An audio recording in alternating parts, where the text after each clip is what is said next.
You are watching Limited Resources Draft Series on MTGO Academy featuring Marshall Sutcliffe. Hey guys, Marshall here from Limited Resources doing some cubing here on MTGO Academy. I thought I'd mix it up a little and do a cube while we're waiting for M15 to come out. This is a powered cube. It's Holiday Cube. I like this cube. I think I'm going to take Demonic Tutor here. Bribery seems okay. You can hit some ridiculous things, but you can also whiff, or it can just be too slow. You can't really whiff, I shouldn't say, but you can hit stuff that isn't worth the effort. And it's a 5-drop. It's, pretty expensive. So I'm just going to take the Demonic Tutor here and kind of see where that takes us. And let's see here. All right, some solidly powerful cards in this pack, though. I have to say nothing super exciting. I love a Solemn. Tooth and Nail can be a game ender if you get the right creatures. Eternal Witness is just a super nice grinder. Oblivion Ring takes care of almost anything. Serendib Efreet, pretty good little attacker. I kind of like him or maybe a Solemn here. I'm going to go for Solemn. I love me a Solemn. And nothing really amazing out of this pack either. It could take a Nuna's Prowler, which is sort of a solid 2-drop that can do some good things. Hypnotic Spectre, that card demands respect on some level, but it's also not the most mana efficient card ever, just in the sense that it, it's a 3-mana 2/2. Like, sometimes people in Cube are just going so far over the top of something like that that you kind of don't care. I'm not a huge lover of Pelucranos in the cube. It wrecks some decks, but 5/5 green for 4 is kind of unexciting in a cube situation in my mind. This whole pack is kind of unexciting, to be honest. I might just take the Godless Shrine here. I'm going to do that. Let's try to stay open on colors. Ooh. Well, this is my favorite Planeswalker. There's also a Strip Mine. Yeah, I'll take... Yeah, there's also Remand. Jeez, this is a good pack. I think I'm going to take a Johnny Vengeance. I just love that card. I can't help myself. I don't know where this deck's going to go, but if it goes where old One-Eyed Cat here goes, I'm with him. Probably just going to take the land or maybe a Boros Signet. Yeah, let's take the Signet. Signets are really strong. They're not very exciting, but they do some really solid work in a cube setting. Oh, well, here's some stuff. Sylvan Library, I like that one a lot. Angel of Despair, sure. But there's also a Path and a Ravages of War, plus a Pristine Talisman. I think I'm just going to take the Path here. Normally I don't like taking those 1-for-1 cards, but I just found that there's a lot of decks that have put out a ton of work into getting one big threat out. And having a Path is so nice. All right, here's Disc, Dust Bowl, no. I like Elves of Deep Shadow and Flicker Wisp here. I'm just going to take Flicker Wisp. I'm not really sure what our colors are going to be. It looks sort of like black, white, splash red. That would be interesting. I haven't done that. Restoration Angel or Necromancy. I actually kind of want to take Resto here, but Necromancy might have higher upside. I don't really have anything going with it. I'm going to take Resto. Card's just super solid. Just super solid. That you really do want some interactions. You want to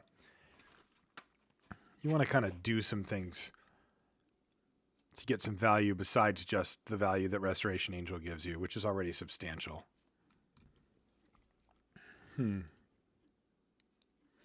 Nothing great here. Might just take this Overgrown Tomb and kind of keep our options open. Don't think we want Mother of Runes. That might have been wrong.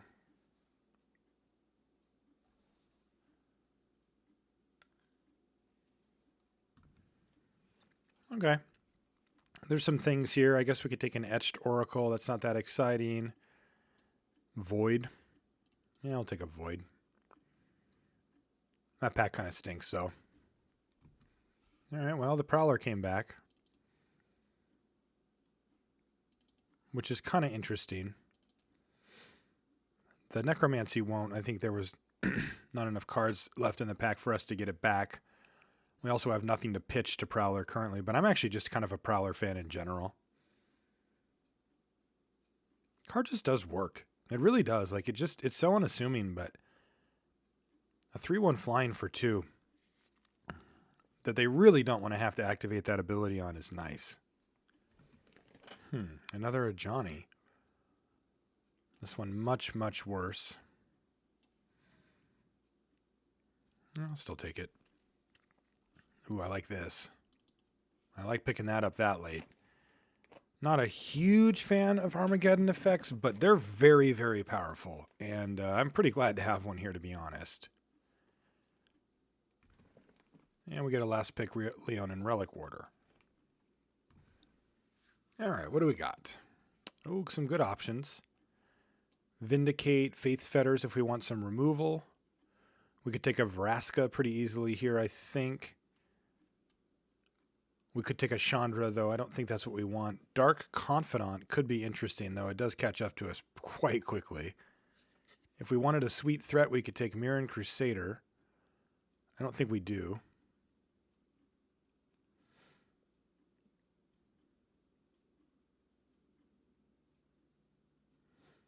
Good chance on wheeling a bunch of this stuff. That's kind of the good news, too. Like, we're going to get something out of this pack that we actually want to play here and in the future. Might just take the Vindicate. I like it a lot. I do think it'll wheel. Faith's Fetters probably won't. I think I'll take that. I think we'll get back Vindicate. Ooh. Karn Daddy? This is a stacked pack with Consecrated Sphinx also. I guess the rest isn't super amazing, but yeah. You don't have to talk me into playing this one. So what is our plan? We've got some plans. There's definitely some plans. Lightning Helix or Journey? Probably just taking the Journey here. I mean, if we're going to splash, I don't mind splashing for an Ajani, but Helix is pretty time sensitive and it can be hard to find that red. Oh, baby. Wow, this pack's pretty nice too. Prime Titan, Mirari's Wake, some playables, a couple of dual lands here. What do we want to do? Could take the Plateau. That gets us our Ajani splash going pretty nicely. We could take Mirari's Wake and splash it. I think we should probably do that. I'd like Elspeth as well, but I think Mirari's Wake's probably a little better. We've already got a green source going. We can pick up another. Getting double green going could be rough, though. We could also not play Ajani and splash for Demonic Tutor and cut the Prowler and just play Primeval Titan.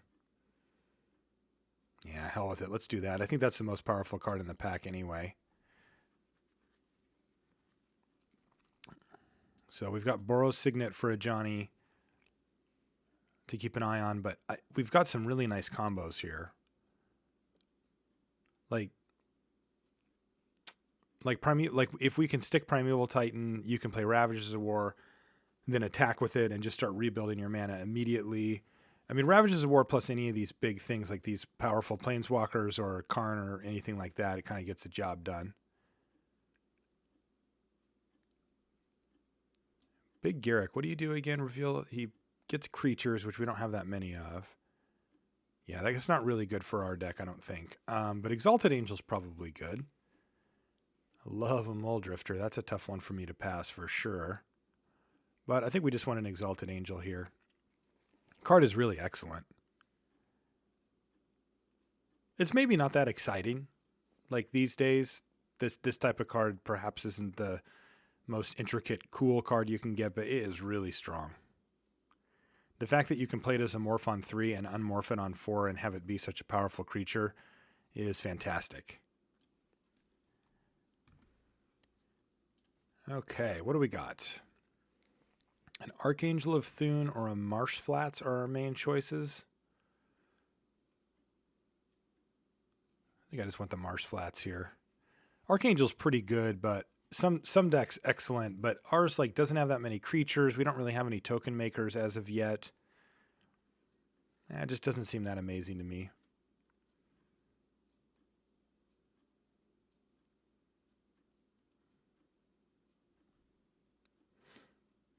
There's a Signet and a Swords to Plowshares, even a Tight Hollow Sculler, which would have gone pretty nicely in our black build. But I think that Primeval Titan probably overrides it. So we'll just probably take either Plow or the Signet. The Signet helps us get up to Karn and gets us survive through Ravages, but yeah. Having the 2 best removal spells ever printed is pretty nice.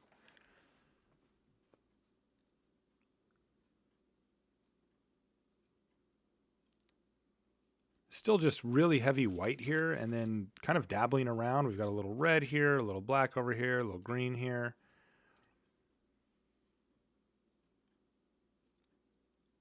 We could conceivably pick something up in the 3rd pack that really shoves us hard in one direction and go there. I mean, I like Primeval Titan a lot.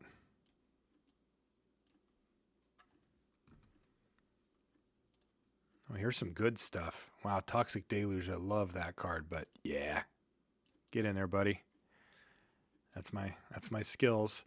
So right now we've got Flicker Wisp and Restoration Angel to get Acidic Slime reactive again. We've got Solemn Simulacrum for both of them as well. We can reset a Relic Warder. Yeah, I like it. Love an Acidic Slime. Love, love, love.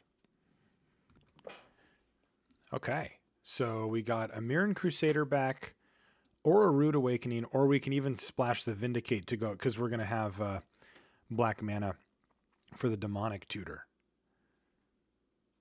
We could splash Vraska, but she's sort of a double splash. Well, Vraska's actually pretty reasonable too. I'm going to go for Vindicate. I think I like the way our late game is starting to shape up here, and we're going to want to be able to just get rid of stuff. All right, none of these are really great for us. I guess I can take this Forest, and that gives us a red splash that's free-ish. So, yeah, that's actually a nice little pickup. If we're base green, green-white, and we really want to make a Johnny happen, this gives us a free source here and a good enough, close enough to free source here. We also just cannot play a Johnny Vengeance if we want, though kind of want to. How good is a Johnny Goldmane currently? We're on 7 creatures, and that's not very good. Bone Splitter, none of these are cards we're really interested in. Yeah, we just don't care about any of these really. Sure. Take the most annoying one. I mean, we really have answers to all of that stuff anyway, but whatever.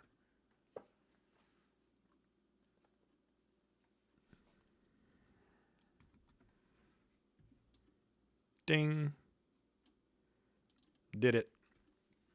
Just super wheeled the Mirari's Wake. That is fantastic. Now I actually want tokens. Interestingly, like I think that with the Johnny Goldmane and Mirari's Wake, like something like a Spectral Procession gets a lot better. Mirari's Wake's good on its own though. It just gives us places to dump huge amounts of mana. Or it gives us the ability to make huge amounts of mana, and we've already got places to put it.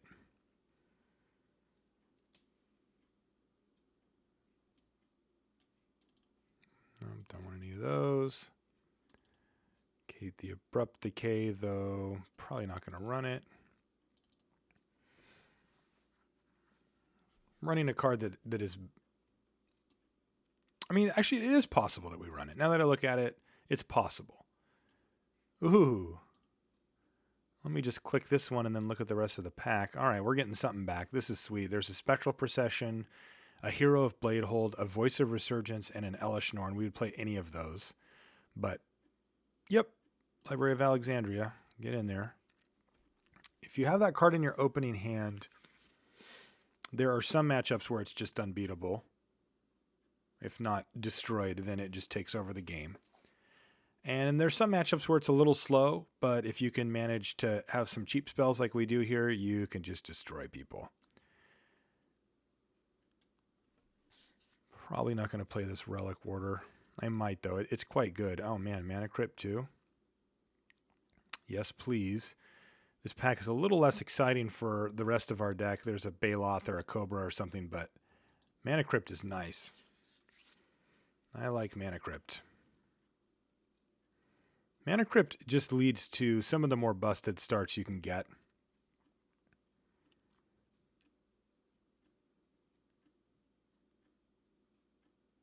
We don't have anything really busted to do on turn one. I mean, I guess just making a Signet and then untapping and, you know, playing one of these is probably pretty amazing, but.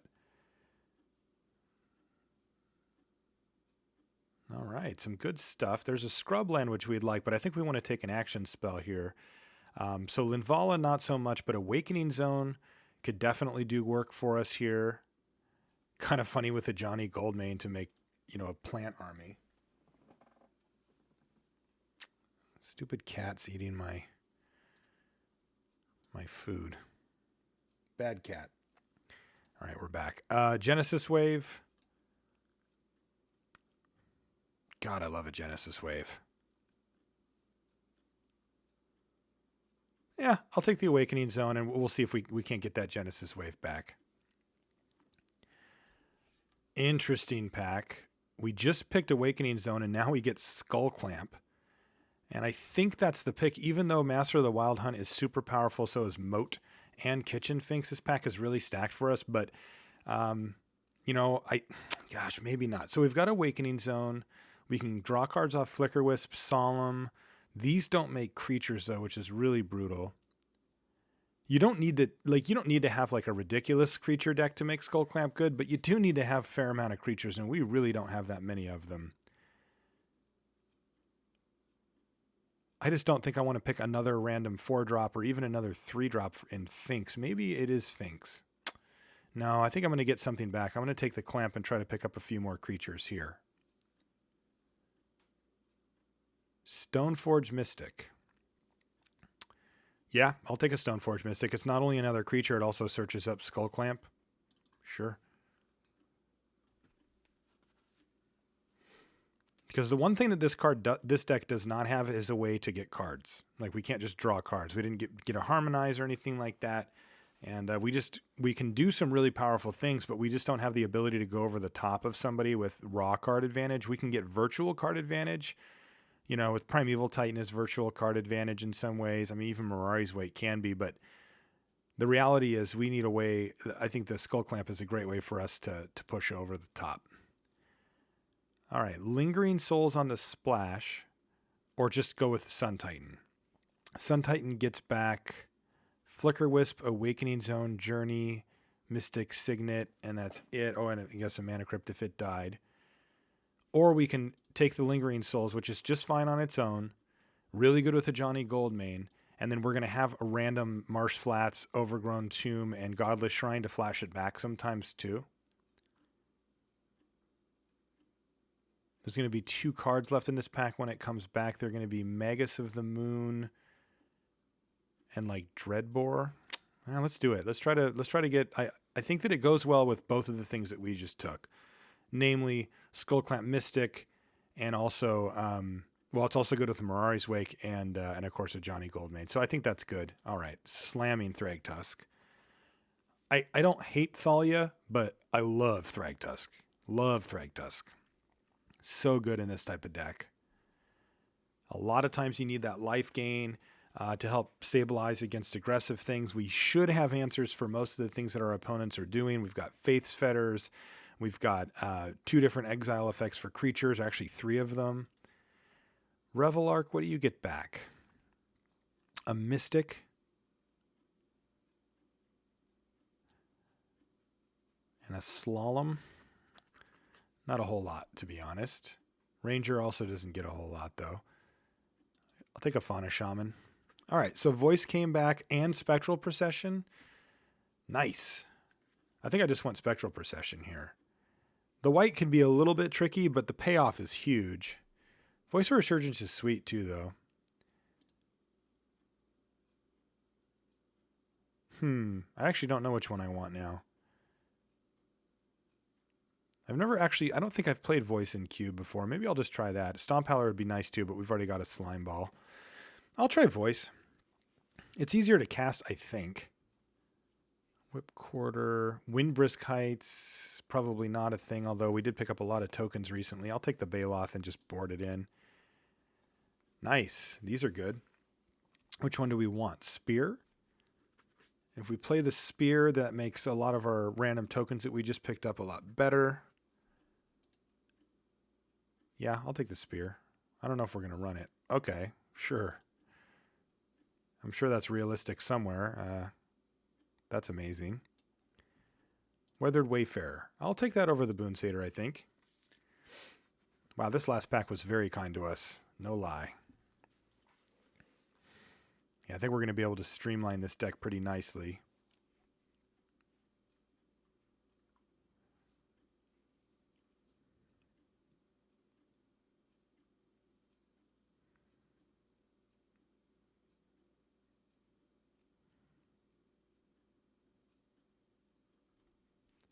Moloku?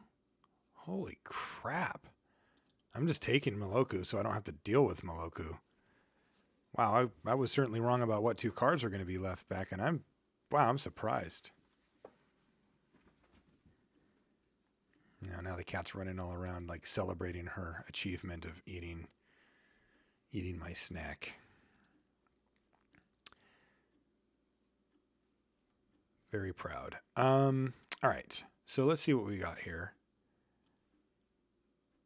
Don't think we might want to main deck this. Let's see what our this is going to get complex because we can definitely just make a straight up green-white build here and be pretty happy with it. Like pull this thing, pull this thing, pull this thing, and just see what this looks like. This is 2 cards off. We got some pretty. Now we could, let's see, just cut some things and just run with this. But we've got Marsh Flats, we've got Godless Shrine, and we've got Overgrown Tomb. So our black splash is essentially free. Our red splash is free-ish. We've got Karplusan Forest and Boros Signet, but let's see, we cannot actually dig up red mana with anything, right? Like nothing's pulling double duty, like Marsh Flats can't find red here. So I think that we ditch a Johnny, but I think we keep Tutor and Vindicate and swap those out for some less powerful on-color cards here. I like the ability to have, I like the free splash with 3 cards and searchable too. So that's pretty nice. So what do we want to cut here? What are our worst cards? Spear's probably on the block, though. With Lingering Souls and kind of with Awakening Zone, it's okay. I wouldn't call it great. Got Master of the Wild Hunt, but honestly, the Master of the Wild Hunt doesn't really need a spear, so let's cut the spear for now. I like all of these. Journey, I think we can cut and bring in against heavy creature decks. And I think we can cut Fauna Shaman as well. Because while it is sometimes nice to search up creatures, we don't actually have that many floating around to just throw away. And it's really awkward when you play that card and you don't have anything to pitch to it. It's just super, super annoying. I like Awakening Zone in this deck, I think. It powers out a few of our more expensive threats. And like I said, it does work with the Johnny Goldmane. I mean, there are board states where you play this and make 2 of the plants and then slam a Johnny and start putting counters on them. I like Ravages. I like Faith Fetters, Resto, Master. I like all of these. I think Exalted Angel is one that we could consider cutting here. She's excellent in certain matchups and merely great in others. We could just cut the Boros Signet. It's not giving us any fixing at this point, but it does allow us to go 2-drop into one of these, namely probably Resto, but Johnny's going to come down later. Yeah, and it really is pretty rough to cast Master of the Wild Hunt off of Boros Signet, so I think we can cut that. And I think I can just call the Mana Crypto land here. It costs 0. It's just like a Super Mox. All right, so these are in. And these are in. Let's add some lands to this bad boy. Do we need 1 swamp? No. No, I don't think we do. We've got 3 just full-on sources here. Marsh Flats can get either Overgrown Tomb or Godless Shrine, so we don't need another search target for it or anything like that. So let's try this and see what this puts us. One thing that we have to be aware of, though, is that we do have 2 colorless mana sources here, so I might need to I might need to adjust the Mana Crypt up to an actual spell here just for color reasons. 1, 2, 3, 4, 5, 6, 7, 8, 9. That's really good. 1, 2, 3, 4, 5, 6, 7. That's pretty good. I'd love that to be an 8. But I think we can run this. I would prefer to have that extra green mana instead of 7, but it's not too bad. Like, we don't have any early stuff outside of voice, and that's that. We have no early cards that are double green, but then we do have 3 different triple green or double green cards later, which are a little concerning, but probably fine. I could cut Weathered Wayfarer, but you know, this thing just searches out the lands you want anyway, and they get skull clamped away. Yeah, let's submit this deck. Okay, cool. Green-white. I haven't played this in a long time. I'm curious what it.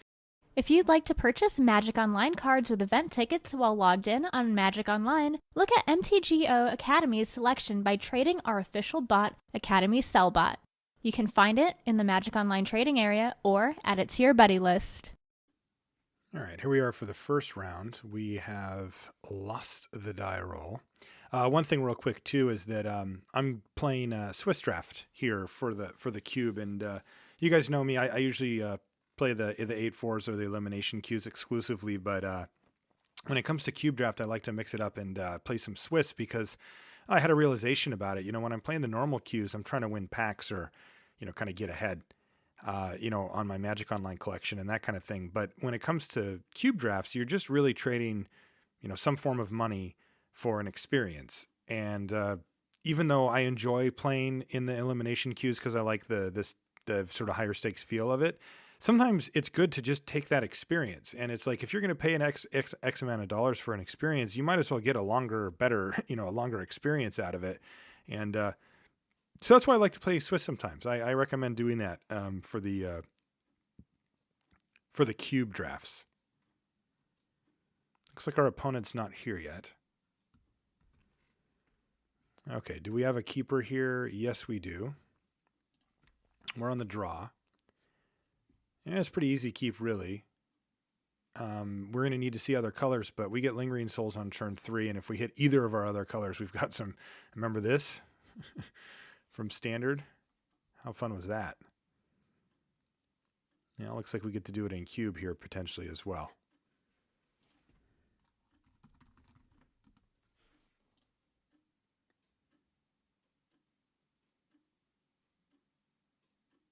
Whoa.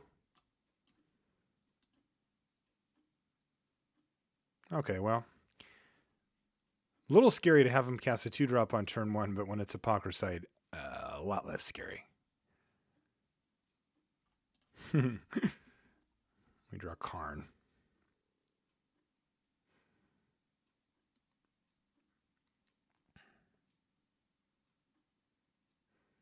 Pulling it, opponent mulligan down to 5.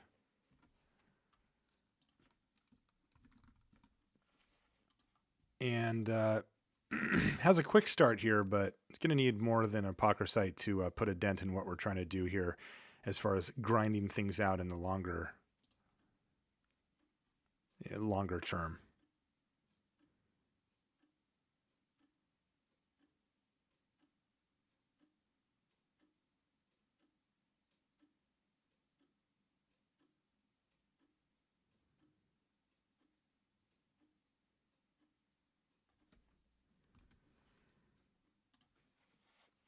All right.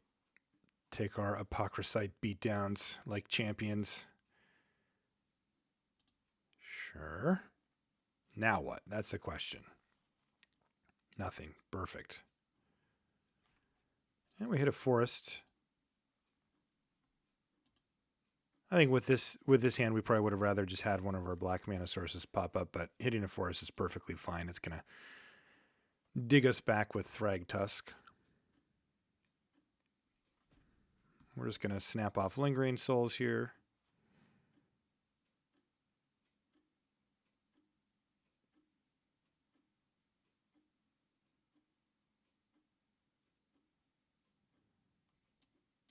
Resolves.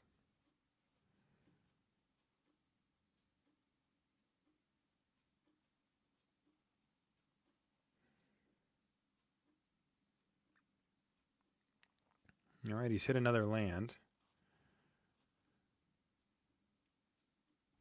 And we hit a Swords of Plowshares that we're not going to play anyway, and hopefully he counters Lingering Souls. Because then we kind of get to go off, but he didn't. I like drawing a Swords of Plowshares here, though. Depends on what we draw next turn. We'll kind of sequence out our plays. There's definitely a world where we go for Thrag Tusk and then Restoration Angel after. And there's also a world where we just flash in a Restoration Angel and start hitting them.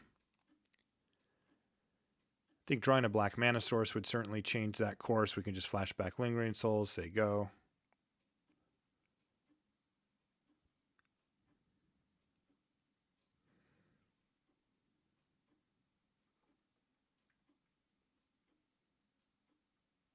Pakra Site remains unblocked.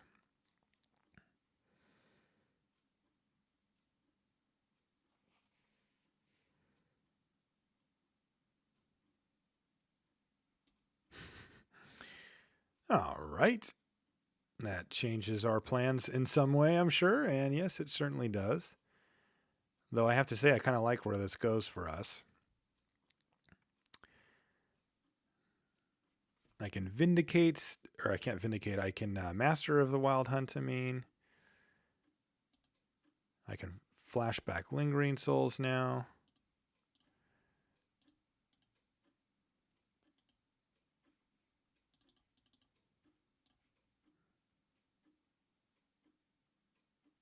No Force Spike. All right. Okay, so this is good. Now we've got a board state that he has to deal with. He can't fuss around anymore. He's got to kill the Master. He's got to find a Bolt or something. I mean, there's a lot of things, to be fair, that kill a Master, but he's got to find one.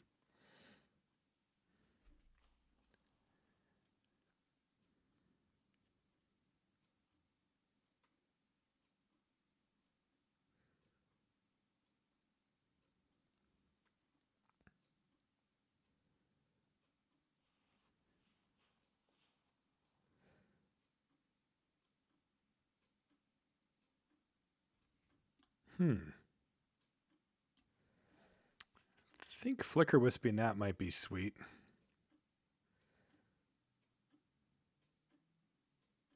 Lion's Eye Diamond. Holy smokes. This guy went deep.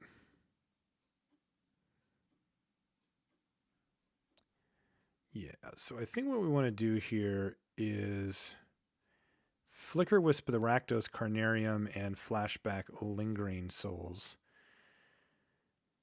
I think I'm fine with him chumping with the Pakra Site.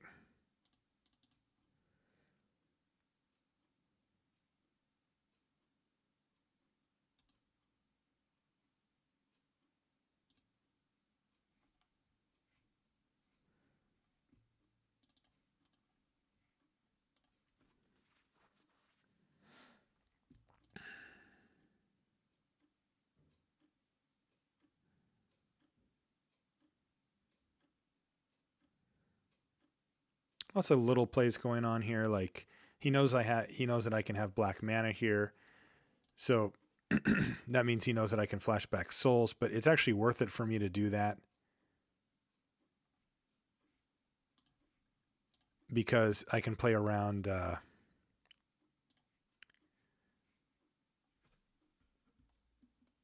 I can play around miscalculation with that out, and that's more important than the knowledge.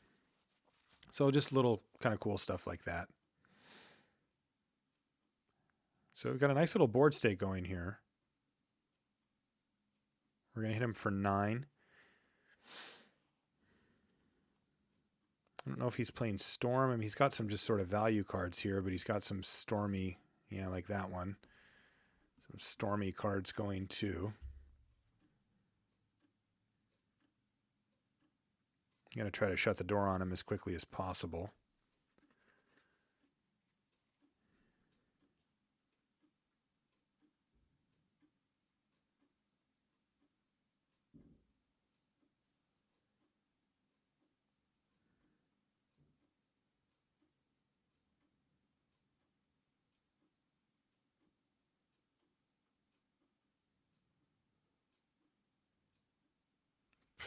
Jeez. Must be. This guy mulligans to 5 and he's up like 100 cards on me.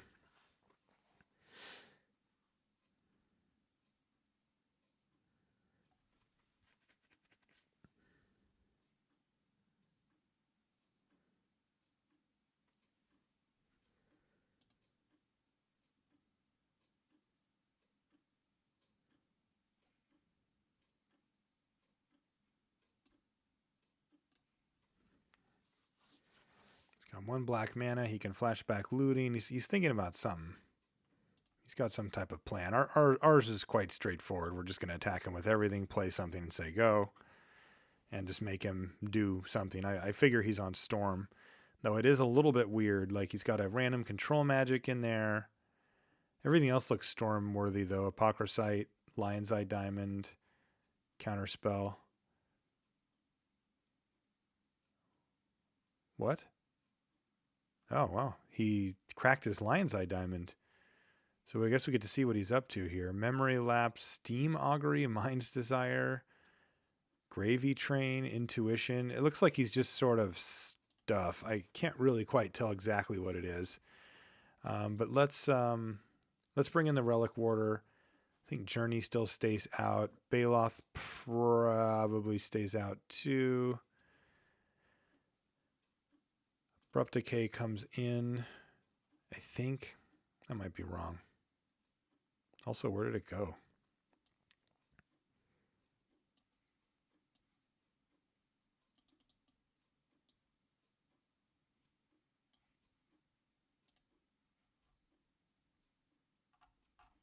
Did I not put it in?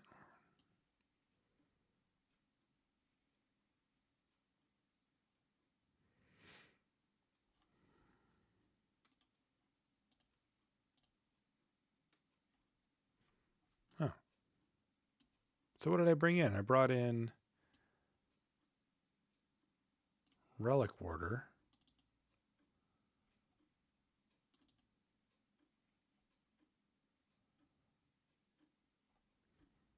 I don't think we want Awakening Zone against him.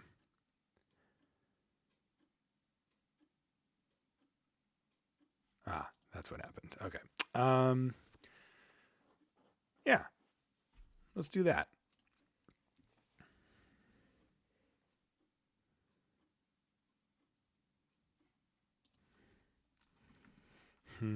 Sorry, dude. Oh, yeah, that's going to happen here. This is a pretty easy keep. Skull Clamp, we got Lingering Souls to draw some cards, kind of keep things moving.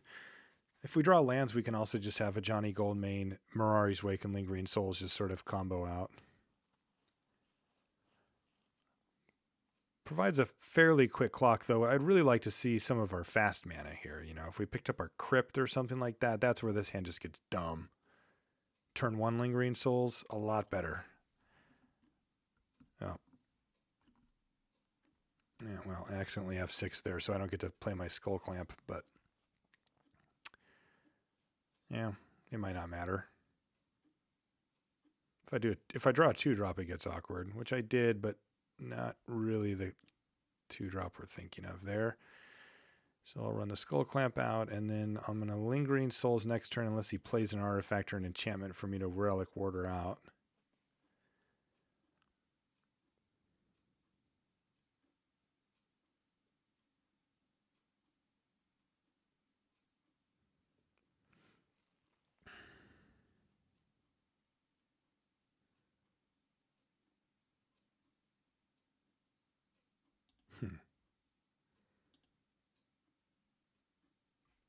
Yeah, sure.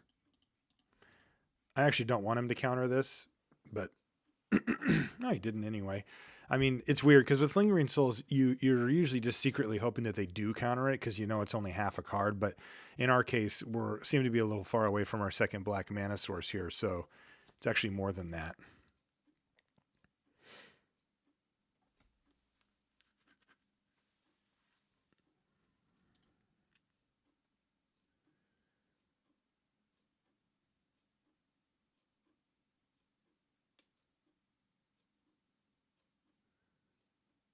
What do you got? Electrolyze? That would be stinky. Oh, Rouse Eric.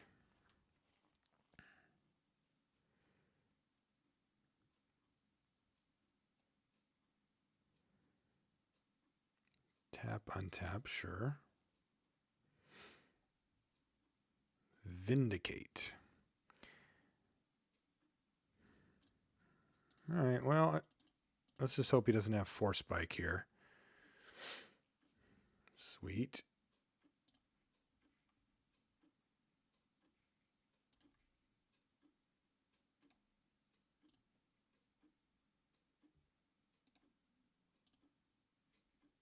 Boom, boom. All right. Take him down to 1. And then we can also put the Skull Clamp on one of them just in case they die. Oh, man, he keeps running these Carnariums. If we have our Flicker Wisp, we can kind of get him. But if we get our, like our Acidic Slimes or those type of cards, can really put a reckon on that. I think we just want to draw a land here, though. Probably just draw a land, play Thragtusk minus Johnny, and just keep going to town. If we don't draw a land, then probably just suit up a Spirit minus a Johnny and keep the whole going to town thing. All right, so we hit.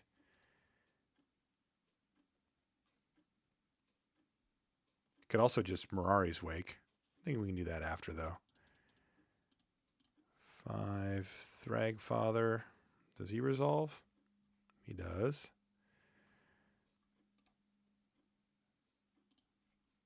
Counters up. And I respect Ral. I'm not going to take the chance. There's sometimes when you can cut corners. I mean, it doesn't seem like he has a removal spell, so we can probably get away with it. But, man, you just throw one Spirit at it, and then, and then he he kills it, and then untaps and Wraths or something, and you're just like, ugh. So here's Steam Augury. Yeah. All right, I choose one of the piles that he's going to make here. Mind's Desire.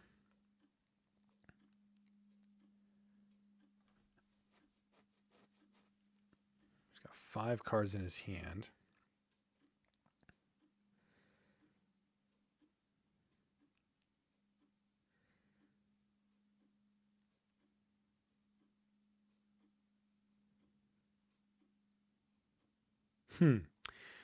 This is interesting. So he's basically saying he wants Mind's Desire. That's what this split is doing. I think we can actually just beat a Grave Titan at this point. He's also not casting it. So I'm going to choose pile 1 here. And he gets to play Apocryphite. But actually he could cast Grave Titan anyway, right? 1, 2, 3, 4, 5, 6. So he could Grave Titan anyway. But I kind of like where we're at. Like even if we drew, let's just say we just didn't get to draw a card for the turn. We would play Mirari's Wake and then minus a Johnny, and our spirits are 5/5s. So that's a hell of a clock. So playing not going to play a Grave Titan.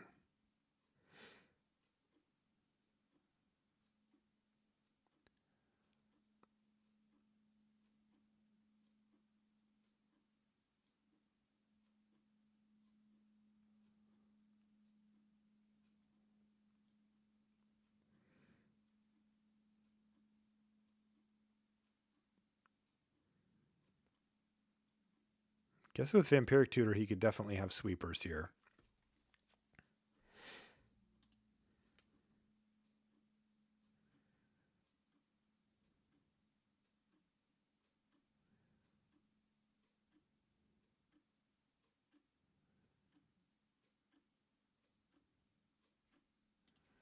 All right, there's a target for a Relic Warder, assuming he doesn't go off here. We took away one of his Storm cards, but he can have another.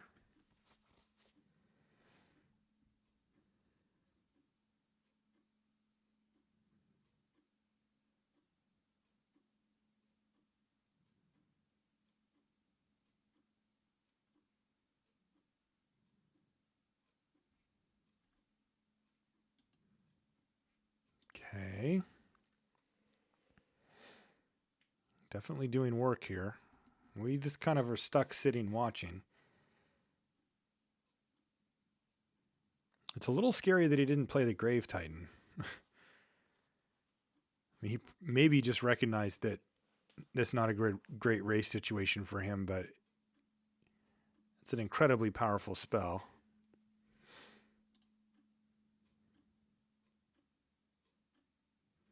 Yeah, the Mock Sapphire changes our line, assuming we don't just die this turn. We're going to Relic Ward of the Sapphire and throw Skull Clamp on something and then throw Skull Clamp on it. Of course, minusing to Johnny to pump it too. So Mirari's Wake becomes a little less important. I guess if the whole board's clear, can we kill him? 6, so that's 7, 10, 13, 14, 15. Yeah, actually we could have. This makes it so that's not the case, but actually, can we actually just kill him here? No, because I still need Mirari's Wake, right? So that's 7, 11, 15. I can get him to 1. No, I can kill him.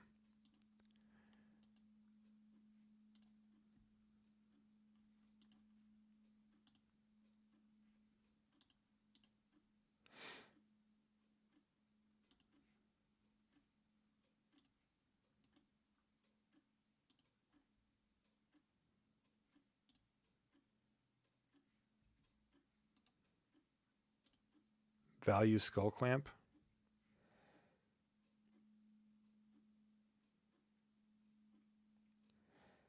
It is Xaxes.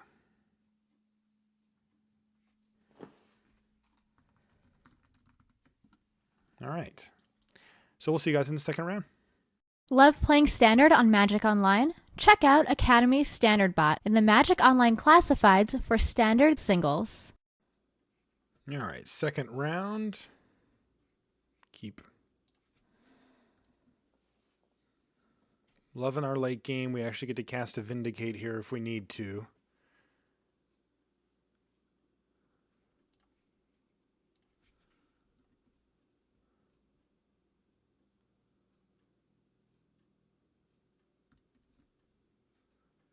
And we've got our colors.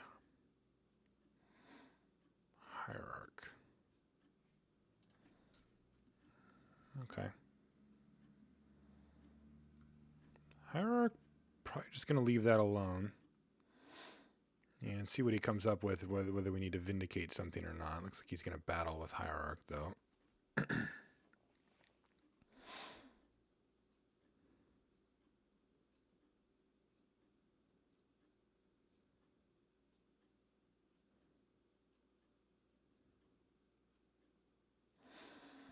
Trigon Predator.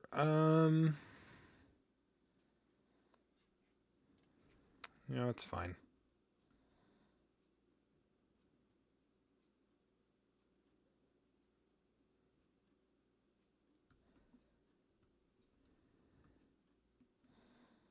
We're going to have to kill it at some point. I guess there's a case to be made to Vindicate it. Our Faith Fetters doesn't do anything unless we play it on this guy, which is possible. I mean, they're pretty much just two catch-alls.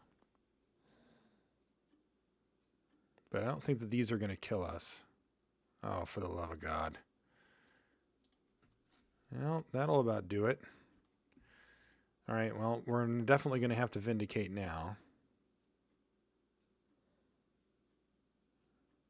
Ugh. Plow Under, so brutal. Especially when we're just doing nothing. I mean, I could have used my mana for the turn and killed the Predator, but definitely wasn't expecting to be 2 land drops behind at this point. All right, he just missed his attack on accident. It looks like, oh no, he's got a Court of Calling. Okay. Well, I think what we can do here is Vindicate the Predator. He's going to court out something, and then we're going to Faith Fetters it. Oh. Wow, he just did nothing? Yay. Oh, maybe he just misclicked. That would be amazing. Because that was weird. Like, he just didn't attack or do anything.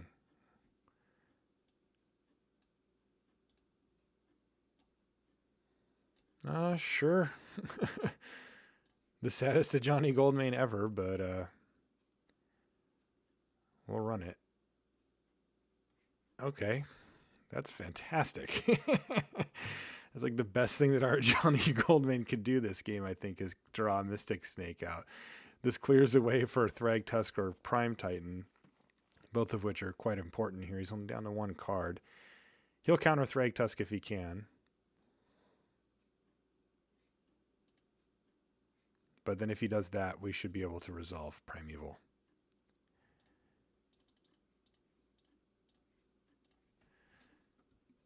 Thrag Daddy? Oh yeah. We got there.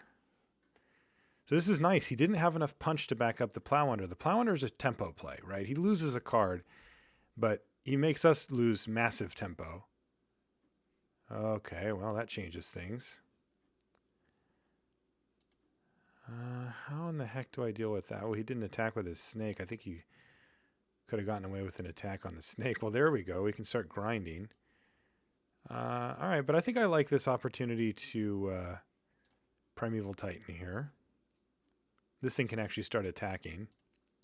And we're probably just going to try to race, because we're going to gain 10 more or 9 more life here and make a bunch of beasts and such. So that'll work out for us. See, 6, 12, 18. Yeah, Marsh Flats is good here too. Unfortunately, we can't attack.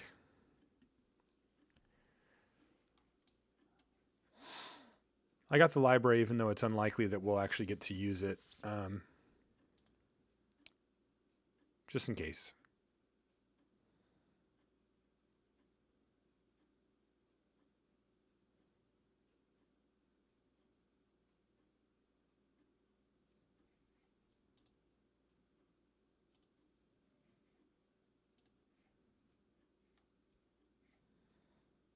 So we take 7 here.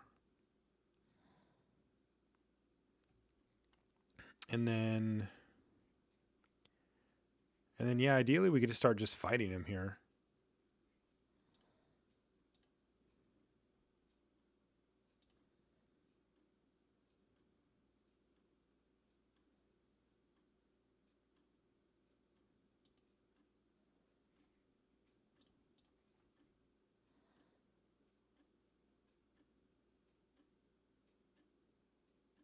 Click.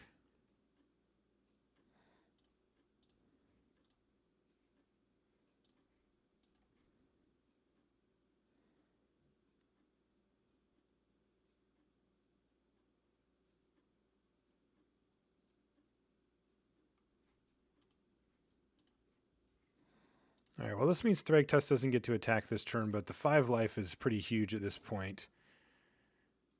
And we still got a draw step. Our opponent seems to have jumped the gun a little bit here, just in the sense that, I mean, he does get to look at these 2 cards, but we've got a fresh card coming here. And I'm not really sure what prompted him to crack this in response to the fetch. It doesn't change anything in our hand. But it is also going to make it tough for us to win this game, because he's going to take away Faith's Fetters and give us nothing in this case. We'll see, though. Let's see. What can we get? Mirari's Wake, maybe. Flicker Wisp. This thing has Trample, right? So that doesn't really do it. Exalted Angel would be good.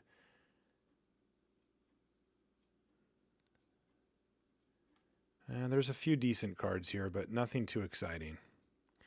But we get a draw step here, so let's draw something sweet. Okay, that's not too bad.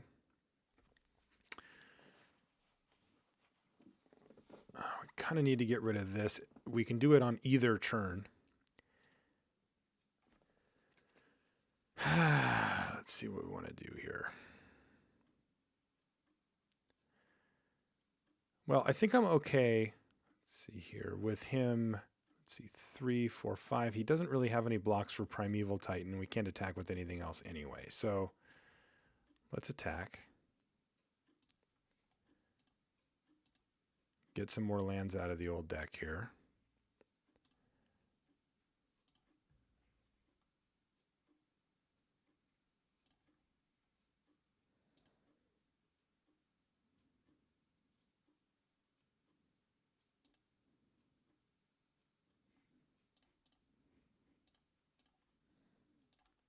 Play a zone. I mean, it's unlikely for Awakening Zone to have an effect on this game, but it is possible. So what I think we're going to do here is we're going to try to lure him into attacking with both. And then I get to path the Vendilion Clique, and that effectively is the same thing as pathing the Noble Hierarch.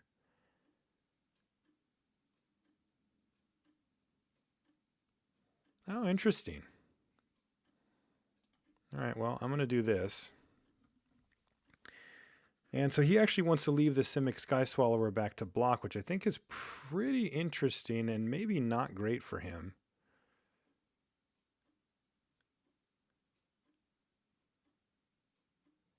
Pretty nice that we take 0 damage this turn as well, though yeah, we are going to need some help. Hopefully this isn't something too big, because I really want to be able to keep attacking with Primeval. Ooh, it's big.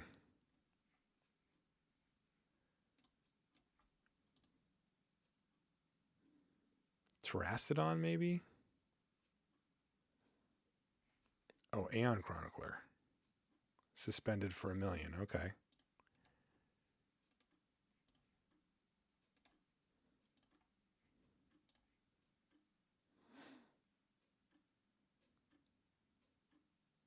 Voice. Voice is not amazing here. So let's see what happens if we just attack with the team here. I'd love to trade Primeval Titan for that. He won't do it. So he'll probably eat Restoration Angel with Simic Sky Swallower. Yeah, I think I can just send the team in here.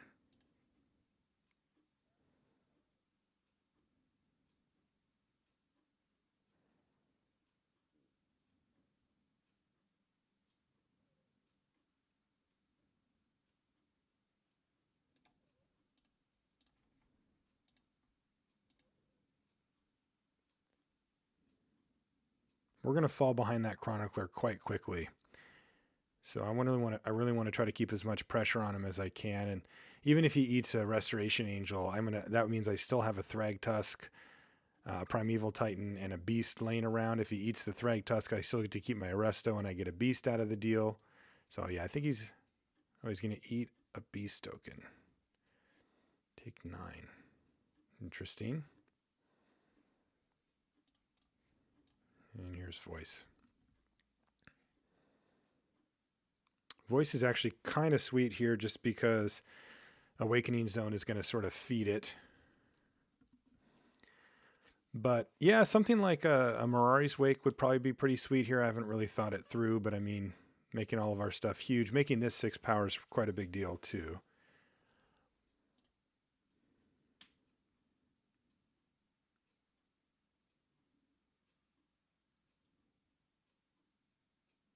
There's Terrastodon. So is he just going to give himself a bunch of elephants? Yeah. Yeah, that's probably good enough. Because now he can hit us twice in the air with Simic Sky Swallower. And we have to gain some life or just lose. And we can't really beat this board on the ground. And well, actually, that's not true. We can fly over for 3 here. That's interesting. 4 creatures. He can block all of them on the ground. Now, this is actually kind of interesting. Let's see what we find.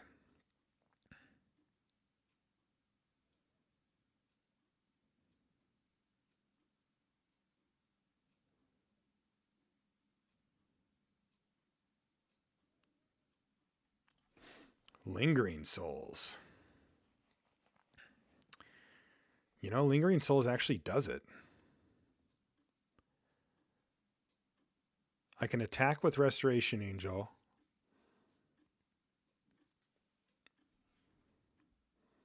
Knocking him down to 2, then play and flashback Lingering Souls and actually have enough so that he can't realistically attack me with Simic Sky Swallower, and I think I'm good enough on the ground to block all of these things since I've got these Eldrazi spawn. Now I could also just play and flashback Lingering Souls and just say go.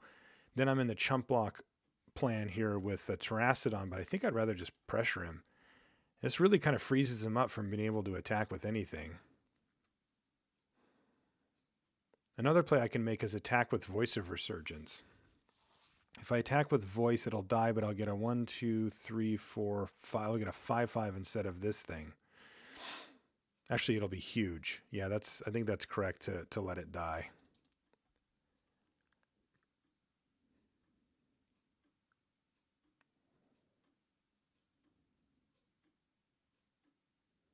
I suppose I should have fired off Lingering Souls first, just in case he had Force of Will or something stupid, but that's pretty nitty. Like, the chances that actually happened are incredibly low.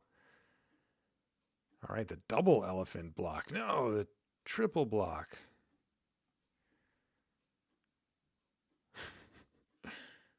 Not really sure what's going on here, but he's playing around something.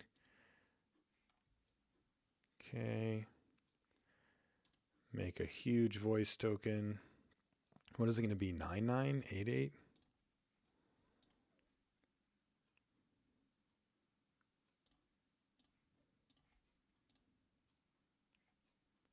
$10/10? $10/10. It's pretty decent.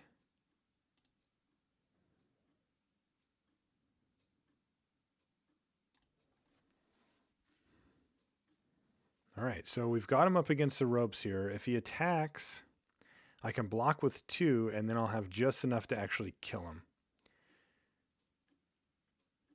I can just block with 1.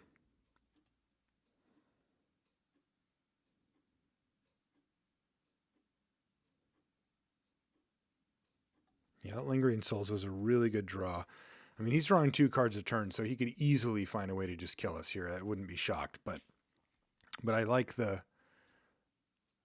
I think we do actually block with 2. Tough spot. Or see what he does. I think he just has to attack. Like, if he doesn't attack, I just ship my guys. Yeah.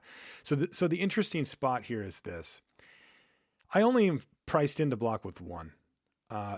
It'll be 7 power thanks to the Noble Hierarch. But, and this is where things get interesting, if he has any way to interact with the spirit, like let's say he just plays a bounce spell, then I take the full 7 and I die.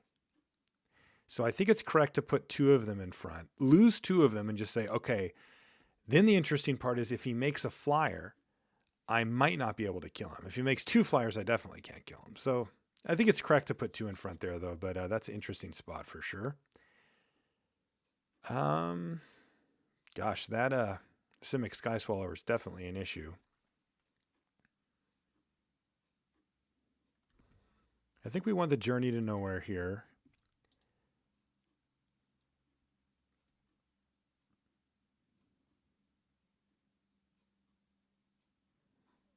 He's got 2 different things that have hexproof, which is really annoying.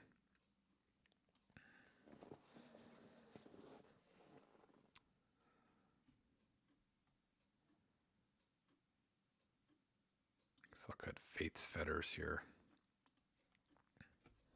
Moving the curve down a little bit just in case he plows us under. Remember, that was the game where he plowed us under when we had 3 lands or whatever. I mean, that was gross. But like I said, the good news is plow under is generally, I mean, it's tempo and card advantage, but really all it does is just slow your opponent down. And so in order for you to make that card great, you have to capitalize. You have to be putting big pressure on them. And then, while they're off balance, you just crush them. I mean, it's so brutal to try to come back from that kind of card, especially when haven't really done anything like we were there. But he didn't have enough pressure, and we were able to just sort of calmly keep hitting our land drops and get there.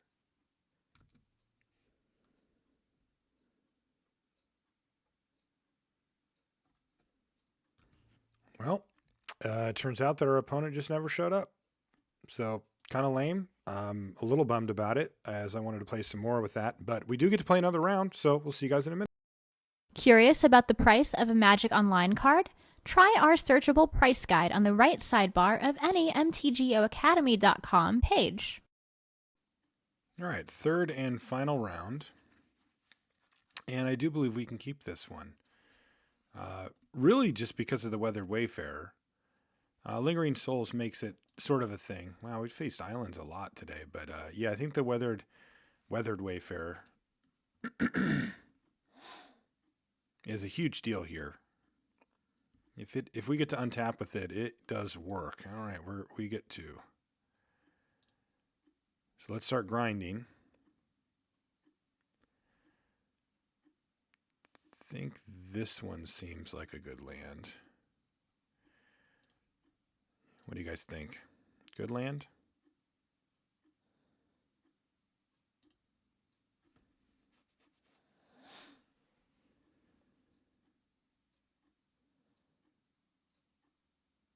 Daxos.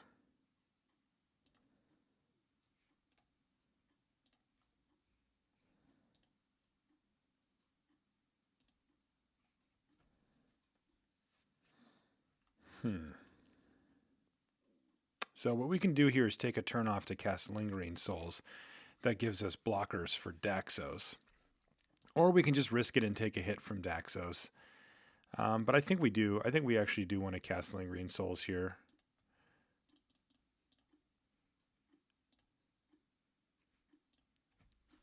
Casting Lingering Souls gives us a lot to do with the next turn. And it also gets us back to that magic number 7 here for our cards. I'm just going to keep that open for now, actually. So one thing that we can do here is we're going to have 7 cards in our hand, and so during our upkeep, we can fire off the library. But since we've already got a land in our hand, we're probably fine anyway with just drawing a card for the turn. Yeah, I think we just want to draw the card because we're going to go up to 8, go back down to 7 when we play our land, and then we'll have the option still to use our library if we want. All right, so lots of stuff's going to happen this turn. What do we want it to be?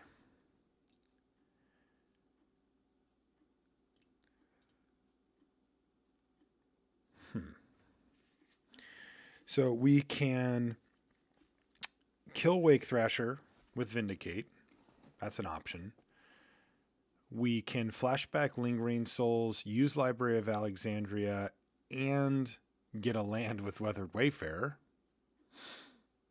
That doesn't sound too bad either. This thing's going to be a 4/4. We can just take a hit. Yeah, I think that's the play here. So let's pay the life. That's going to happen. Flashback, use Wayfarer. So let's draw a card. Hit Tomb, sure.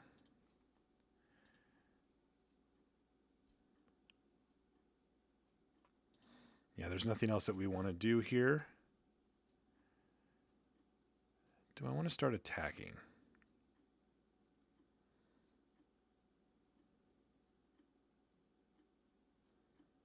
No. All right, so I could have waited. I guess I should have waited. Since I already played a land, I wasn't really going to hit anything that I wanted that bad there anyway. But I think Solemn seems really good. Master of the Wild Hunt seems pretty good. We're going to go get a forest, and we'll have an Overgrown Tomb, so I think I can just ditch this Plains here and not worry about it.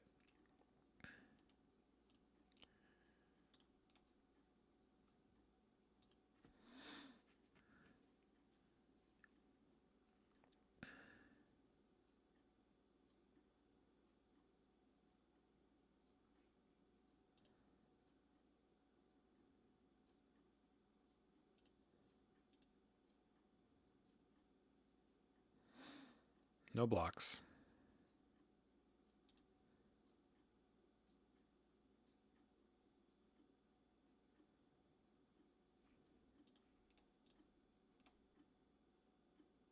Oh, he's only got 3, so I guess we can't do that part. Well, that was silly. I forgot. I don't think it really matters, but I did forget about that clause.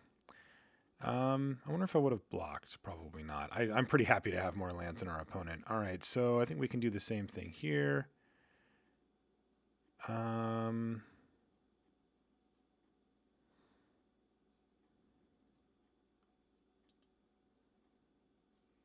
Draw a card, play Solemn. I just don't think I need to tap out. I mean, I'd love to land Mirari's Wake here, but I just don't really know why I'm tapping out at this point. It just doesn't make a ton of sense. So let's draw a card.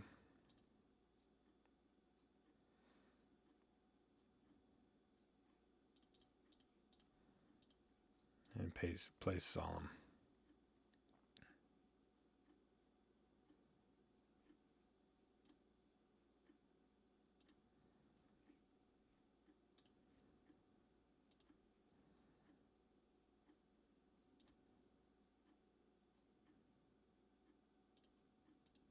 I'm just going to stay back still. We'll turn the tides quickly once we start going, but we don't need to now.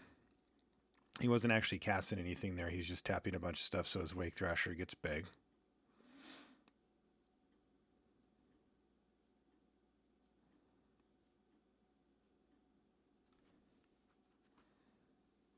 Kind of just hoping for him to tap out here, really.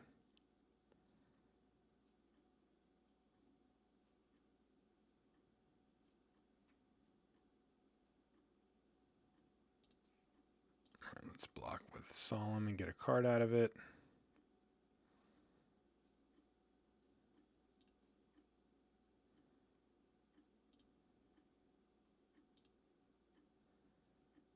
More lands.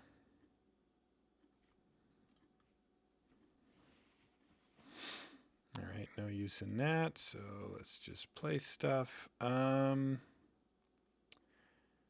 Guess we'll probably save Karn for last here.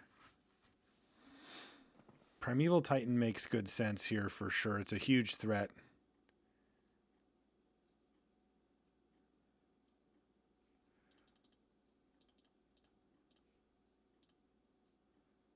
Kind of has to be countered or dealt with. If he's got counters, he's going to start burning them on things like Primeval Titan. All right, no counter.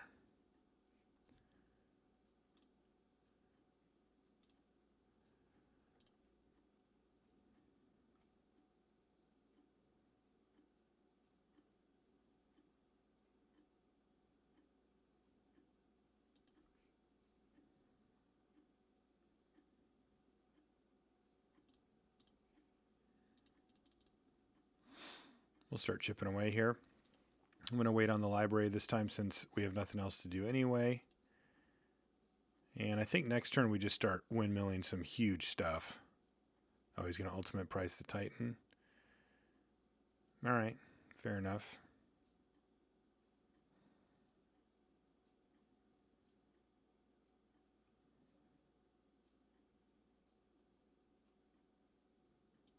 I actually kind of wouldn't mind just tapping out here at some point.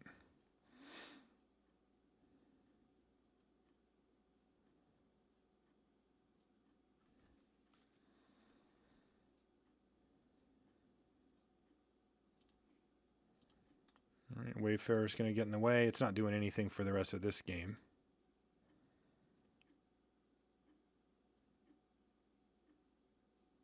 And he still does nothing. All right. Demonic. Flicker Wisp. Interesting. So a bunch of good stuff here. So 1, 2, 3, 4, 5, and then we would have 2, 4, 6, 8 mana available if Mirari's Wake resolves. I like the sound of that. Also, we'd have 8 power on the battlefield. This is basically a must counter. And he doesn't have a counter. All right, that's good for us.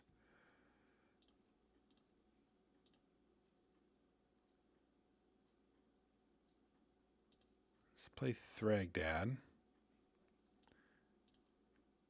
Leaving black mana in our mana pool.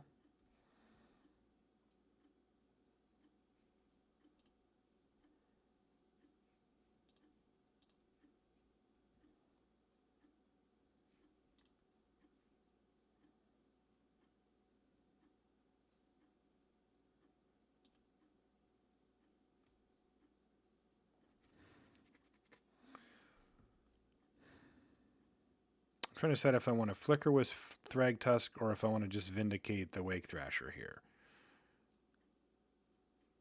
I think I want to Flicker Wisp Thragtusk here.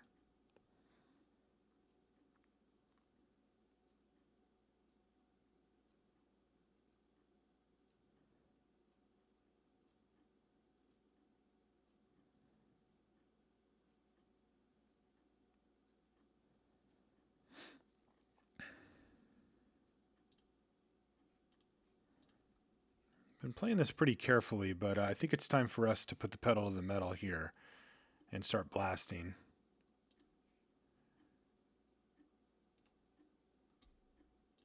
Jam with the team. That way we can kill him next turn.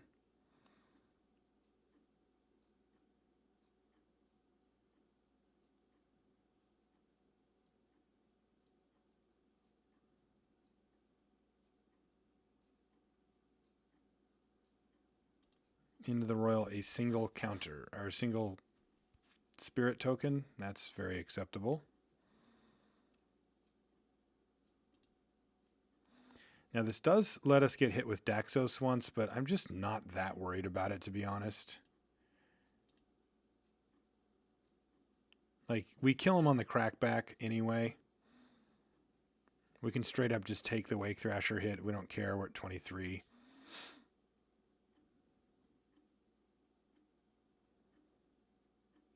Yeah, he's going to hit us with Daxos here.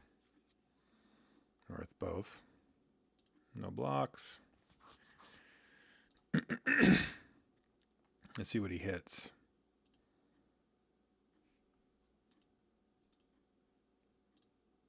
Where is it? This one? Well, that's that.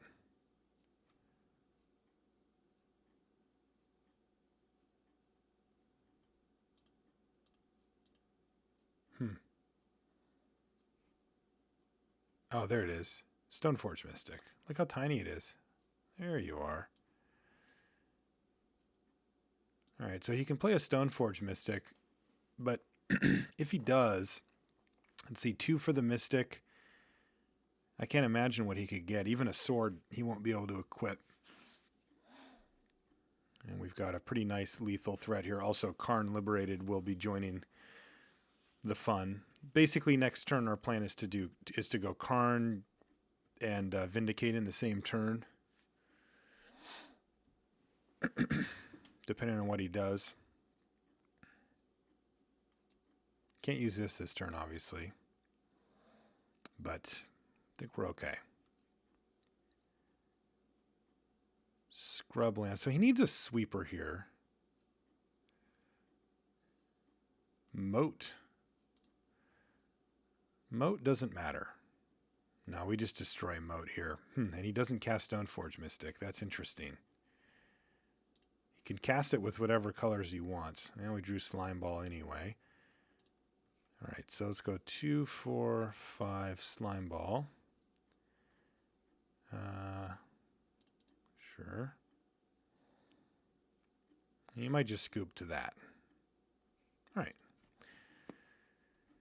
So we still don't know a ton about his deck, but we took a fairly not risky line there, and I think it paid off for us. I think I like Journey and Relic Warder here. Faith's Fetters, a little bit less so. What else can we pull here? Wayfinder was an all-star there. The 2 removal spells are going to be good. I think Voice is probably pretty good against them. Lingering Souls has been the best card that we've played so far. I mean, we've had some pretty powerful other stuff, but Souls was fantastic. What can we cut here? Zone? No, Zone seems good. It's good against Wake Thrasher. Just blanks it. We still haven't drawn our Ravages to War either. You just get yourself into some spots where that thing's just GG. Master of the Wild Hunt seems very good against him. Maybe I could do without the Journey. We do have quite a bit of removal otherwise.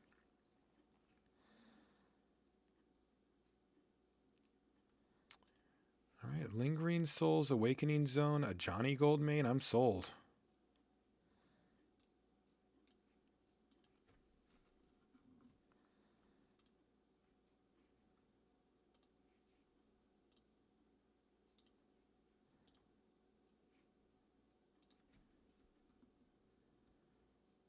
I hide that thing just so that it looks better on the video. We get a lot more space for the cards that way. Oh.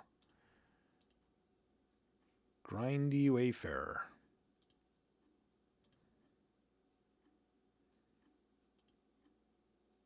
Okay, he doesn't play a land. That's pretty good for us, probably. Yeah, Lingering Souls. Counter that. You bet, buddy.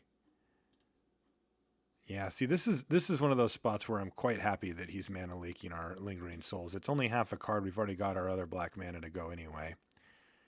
And we should be able to just destroy him here. Just through raw card advantage, probably. All right, so I think that we just take a turn off here to run out Awakening Zone, Skull Clamp. And I don't think that we're going to chump block. So I'm going to send him in and just take our medicine from the Wake Thrasher here.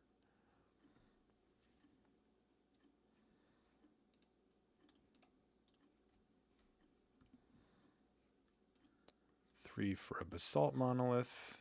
Could be scary later. Isn't right now.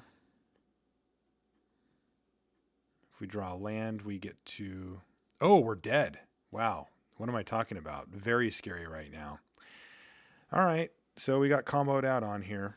Yeah, it sucks. I've totally forgot about that when he first played it, but yeah, it didn't take long. All right. So if we leave back Weathered Wayfarer, then we get to block and we do not lose. I feel like we just got mised there, though. Like, I think we win that game most of the time. And I certainly don't think we made any mistakes. Maybe Exalted Angel's not exciting and Journey's a little better. All right. So let's see if we can avoid that fate once again. This looks good. Similar hand to last time, but without Lingering Souls. So now we know why he snapped off Lingering Souls, because once he got the combo up, that thing gave us multiple turns to block. All right, so I think the right play here is just to run Voice out, because it gives us sort of, yeah, maybe not protection from counterspells, but at least a big incentive for him not to run out counterspells when we're playing these cards. So let's play Awakening Zone.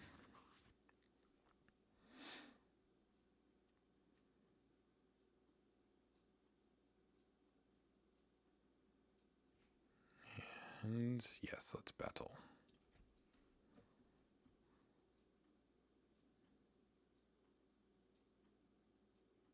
You're going to play something? Cycle Miscalculation. So that doesn't, not actually casting a spell, it's just the ability of a card. So I don't get my free guy, but I do get to hit him. And now we have a nice little answer here to the Wake Thrasher. And I got to say, I love that. So let's get, if we just Ravages here, what happens? Don't think it turns out too great for us. I mean, we're okay on mana compared to him. We get to be way ahead on mana, but since I played that land, I could have not played that. So what I could have done is blown up the world and done that, but I think I want to wait no matter what, because I want to use up my Demonic Tutor first, because otherwise it just rots in our hand. We've got one of our black mana sources online here, so I'm either going to Demonic Tutor or I'm going to Solemn. I'm not sure. If I Solemn, it makes Ravages War worse, because I can Solemn after Ravages. So yeah, let's Demonic and see what we want to get here.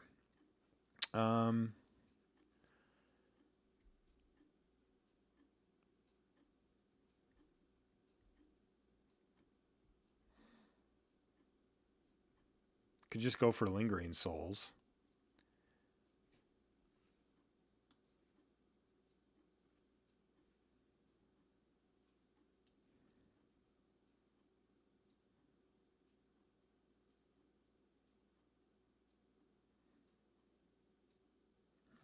I think I just want to go for like a Swords to Plowshares here. I think I just want to get that thing off the table. I mean, I can go a lot bigger than that, but it feels like one of the ways we lose is just getting mised by Wake Thrasher. So let's just show Wake Thrasher some respect and get it out of here right now.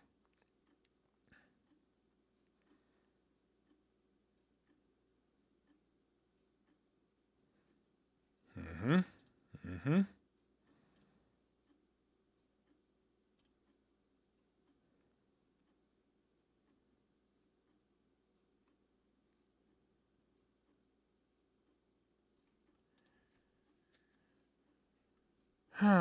So let's attack. This is interesting now. We have a Voice of Resurgence, which is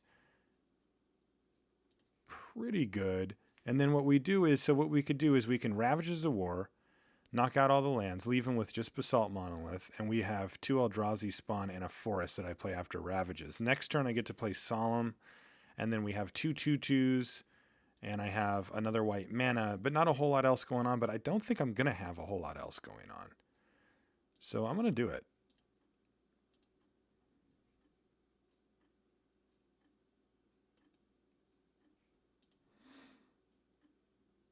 I mean, we're not that far ahead. Like, I would much prefer this to be just like a door slammer. But I hope that this sets him back far enough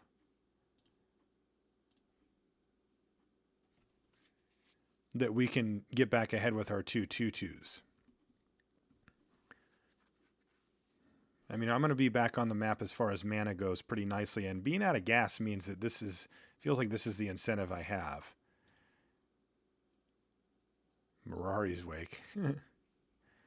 That'll actually be sooner than it looks.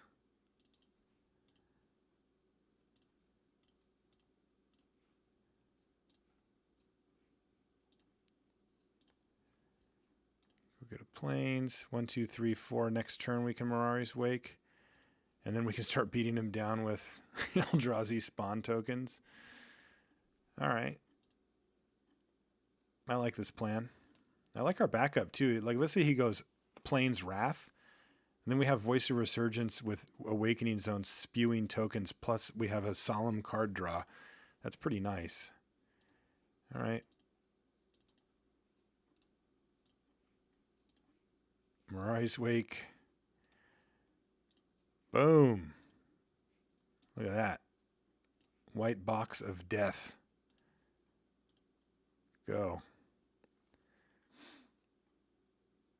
All right. We did it.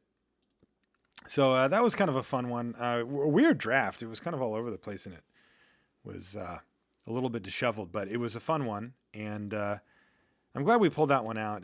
Losing game 2 to Wake Thrasher, Basalt Monolith kind of out of nowhere is brutal.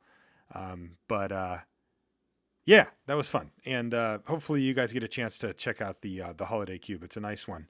Lots of powerful stuff in there. Make sure you go big. Don't. I mean, that was the deck we played was a little even on the shy end of the power level for what I like to try to do. I like to try to do dumb stuff. And that one was kind of stupid, but not dumb.